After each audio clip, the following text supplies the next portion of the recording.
বাবা, তুই যখন কাজে চলে যাস তখন আমার তো কিছু ভালো লাগে না রে। বড় একা একা লাগে। ঘরে দুটি কথা বলার লোকও পাই না। নে বাবা, এবার একটা ভালো মেয়ে দেখে বিয়ে করে নে, তাহলে আমার একটা সঙ্গী হবে। সেই আমার দেখাশোনা করতে পারবে। আমার জন্য আর তোর কাজ নষ্ট করতে হবে না। মা, তোমার জন্য আমাকে আবার বিয়ে করতে হবে কেন? বউ কি আর এভাবে তোমার দেখাশোনা করবে? আর কাজের কথা বলছো? তোমার জন্য যদি আমার কাজ নষ্ট হয় তাতে আমার মঙ্গলই হবে। তুমি যে আমার জীবন্ত দেবতা মা। বাবা, সবই বুঝলাম, কিন্তু সঠিক সময়ে বিয়ে না করলে সংসার যে গোছানো হবে না। আমার মরার আগে যদি তোকে সংসারই দেখে যেতে পারি, তাহলে আমার আর কোনো দুঃখ থাকবে না। মা, বিয়েতে আমার এত রুচি নেই। তুমি যতদিন বেঁচে থাকবে ততদিন আমি তোমার সেবা করে যাব মা। আর তুমি না থাকলে আমি সন্ন্যাস নিয়ে পাহাড়ে চলে যাব। তুমি আমাকে বিয়ের কথা বলো না মা। মা অনেক করে ছেলেকে বিয়ের কথা বলতে লাগলেন, কিন্তু কিছুতেই ছেলের মন ফেরাতে পারল না। শেষে মা নিজেই দেখাশোনা করে একটি মেয়ে পছন্দ করে নিজের ছেলেকে বিয়ে করিয়ে দেয়।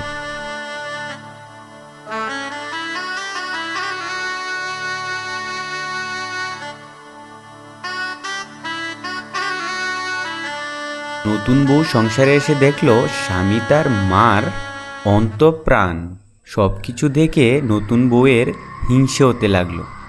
তখন সে ভাবতে লাগলো তার মাকে এই বাড়ি থেকে কিভাবে বের করা যায়। তারপর একদিন রাতে শুনছো, আপনি কাজে গেলে আপনার মা আমাকে বড্ড গালাগালি করে। আমি তো তার সেবা যত্নের কোনো ত্রুটি করি না, তবু কেন যে তিনি আমার সঙ্গে এমন খারাপ ব্যবহার করে তা আমি বুঝতে পারি না।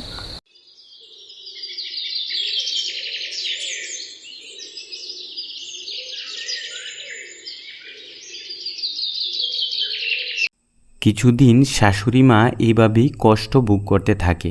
নানানভাবে নতুন বৌমা কষ্ট দিতে থাকে। তারপর একদিন শাশুড়ি মার খাটে ছাড় পোকা হয়েছে, খাটিয়াটি রোদে দেওয়ার কথা বলল। তখন বৌমা সেই খাটিয়াটি রোদে নিয়ে ছাড় পোকাগুলি না সরিয়ে আরও বেশি করে ছাড় পোকা দিয়ে শাশুড়ি মার কাছে নিয়ে গিয়ে বলল, এই যে মা, নিন আপনার খাটিয়া, রোদ দিয়ে তাতিয়ে ঝেড়ে নিচ্ছি ভালো করে।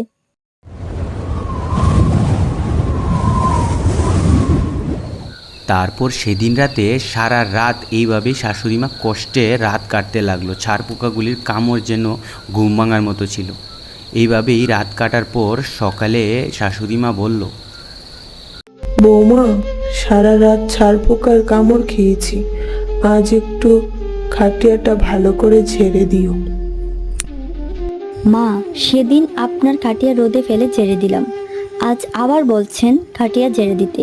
রোজ যদি আপনার কাঠেই ঝাড়তে হয় তাহলে আপনিই বলুন, সংসারের অন্য কাজ করব কখন? আমার সময় হবে না, আজ নিজেরটা নিজেই করে নিন। দিন যুবক বাড়িতে এসে ঘরদোর খুবই নোংরা দেখতে পেল। সেই নোংরা দেখে বউকে জিজ্ঞেস করলো, বউ, এই কোথায় আছো? এদিকে আসো তো তাড়াতাড়ি। এ কি, ঘরদোর এরকম নোংরা কেন? ঝাড়পাট কিছু দেওয়া হয় না? সারাদিন ঘরে বসে কি করো? নোংরা হবে না তো কি হবে? তোমার মা জননীকে তো বললেও কথা কানে নেন না, গুরুজন মানুষ। আমি আর কত বলতে পারি বলো? রোজ রোজ সাফসুরতা করতে হলে আমারও তো সময়ের দরকার, তাই না? মাকে বুঝিয়ে বললেই তো পারো। তুমি কি মনে করো বলো তো? আমি কি কিছু বলি না? বেশি বলতে গেলেও সমস্যা। তোমার মা আমার সঙ্গে ঝগড়া শুরু করেন, প্রতিবেশীরা সবই শুনতে পান। লজ্জায় আমার মাথা কাটা যায়। আমি আর থাকতে পারছি না এমন করে তোমার মায়ের সঙ্গে। তুমি তোমার মাকে নিয়ে থাকো, আমাকে আমার বাপের বাড়িতে পাঠিয়ে দাও। যুবক রোজ রোজ এই অশান্তিতে তেতু বিরক্ত হয়ে উঠল। তারপর রেগে মেগে মাকে গিয়ে বলল, বউয়ের সঙ্গেও ঝগড়া করছো, এভাবে আমি আর পারছি না মা। তুমি আজই এই বাড়ি ছেড়ে চলে যাও। তুই আমাকে বাড়ি ছেড়ে চলে যেতে বলতে পারলি বাবা? বউয়ের কথায় তুই আমাকে বাড়ি থেকে তাড়িয়ে দিচ্ছিস? হ্যাঁ বলেছি মা, তোমার কাজের জন্যই তো বলতে হচ্ছে। এইসব করলে কি বাড়িতে থাকা যায়? এই অশান্তি নিয়ে আমি আর পারছি না মা, তুমি আজই বাড়ি ছেড়ে চলে যাও। বেশ বাবা, যা বলেছিস ভালোই বলেছিস। আমার যেদিকে চোখ যায় সেদিকে চলে যাচ্ছি।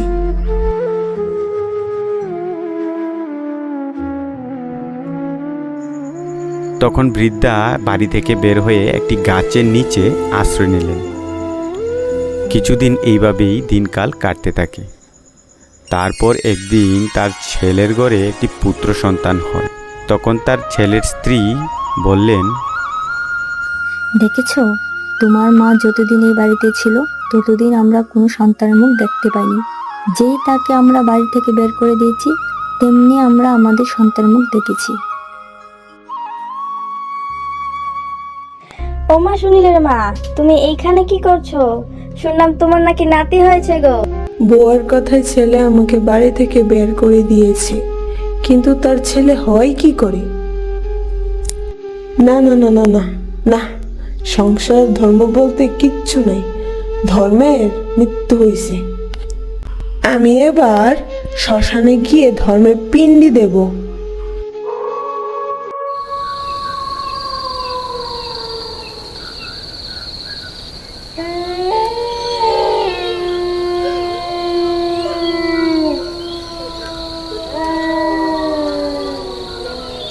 এই বলে বৃদ্ধা শ্মশানে গিয়ে পিণ্ডির ব্যবস্থা করতে লাগলো। এইদিকে ভগবান সব কিছু উপর থেকে দেখতে থাকে। তখন ভগবান ব্রাহ্মণের রূপে বৃদ্ধার কাছে উপস্থিত হলেন।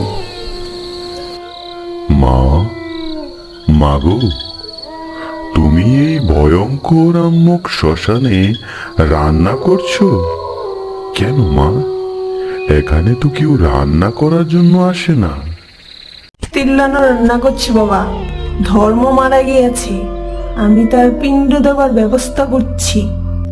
ধর্ম মারা গেলে তো মা সংসার অচল হয়ে যাবে, তা কি কখনো হয়?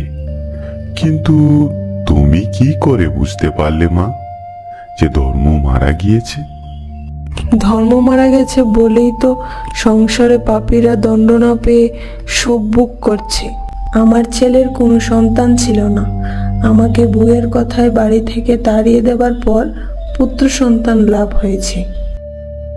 মা, ধর্মের বিচার অতি সূক্ষ্ম। তুমি যাকে পুত্রধন লাভের সুখ ভাবছ, ধর্মের চোখে সুখ না, দুঃখের কারণ তা তো তুমি জানো না মা। যাই হোক, তুমি দুঃখ করো না মা, তোমার ছেলে একদিন নিশ্চয়ই তার ভুল বুঝতে পারবে। অবশেষে এই ধর্মেরই জয় হবে।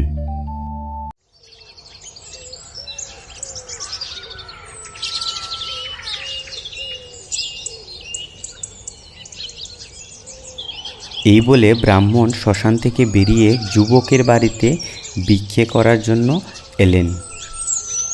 বাবা, আপনি আশীর্বাদ করুন আমার ছেলে যেন সুখে থাকে।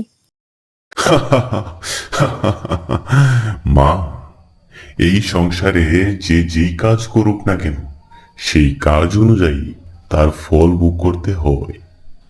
তোমার ছেলে যতই সুখে থাক না কেন, তোমাদের নিজের কাজের ফল তো ভোগ করতে হবে মা। নিজের ছেলের বউ বাড়িতে এলে তোমাদেরও বাড়ি ছেড়ে পথে গিয়ে নামতে হবে। পরের বাড়িতে কাজ করে অতি কষ্টে দিন কাটাতে হবে মা। নিজের সুখের জন্য হলেও কখনো খারাপ কাজ করতে নেই মা। মনে রাখবে আমার কথাগুলো। আজ তাহলে আসি মা। ব্রাহ্মণের মুখে এই কথা শুনে বউটির মনে অনেক ভয় হতে লাগলো। সে জানতো শাশুড়ি মার প্রতি সে কত অন্যায় করেছে। সেই বইয়ের স্বামীর কাছে গিয়ে বলল মাকে নিয়ে আসার জন্যে। তখন তারা দুজন মিলে মার পাশে গিয়ে বলতে লাগলো, আমরা মহা অপরাধী, আমরা অনেক বড় পাপ করে ফেলেছি মা, তুমি আমাদের ক্ষমা করো মা, তোমাকে আমি বাড়ি নিয়ে যেতে এসেছি, চলো মা। ছেলের এইরকম কথা শুনে মা আর মন ফেরাতে পারল না। শেষমেশ মা মেনে গিয়ে বাড়িতে ফিরে সুখের সংসার করতে লাগলেন।